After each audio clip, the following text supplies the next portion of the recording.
Is a will a magical document that covers every possible estate planning scenario? My name is Emily Napier, and I'm the head attorney over here at the Napier Law Firm. Now, a will is a document that says who gets what and who's in charge of making sure that happens. Someone that you have named in your will to receive your assets is called an heir or a beneficiary. And the person that you put in charge of making sure that happens is called your personal representative or an executor.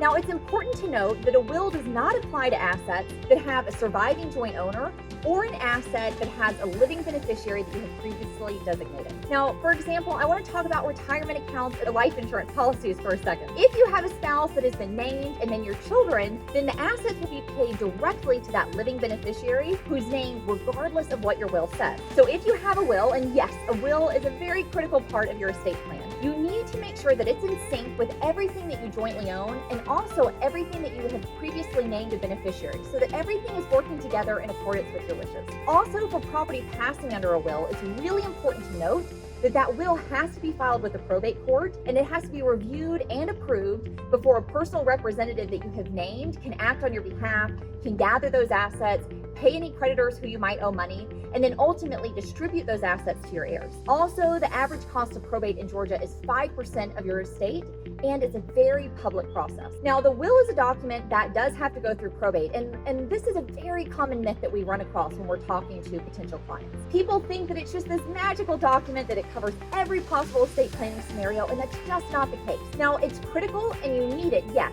but you want to also make sure that you understand that it does have to go through probate in order to be effective. And through proper estate planning, there are ways that you can avoid that probate process entirely. Now, if this sounds like something that you're interested in, I want to invite you to take a second now and click the link below to schedule a family wealth planning session. If you currently have a will in place, we can take a look at it together. Or if you don't, no big deal. What we'll also do is take a look at the assets that you have and figure out what you need in your estate plan so that you have peace of mind right now. We can avoid your family through having to handle that probate process, and we can also make sure that you've got that peace of mind and that you're leaving your family well protected. So go ahead, click that link below now, grab your spot. These sessions are normally $750, but we have a couple different ways you can actually get it for free. Click the link, and I can't wait to speak with you.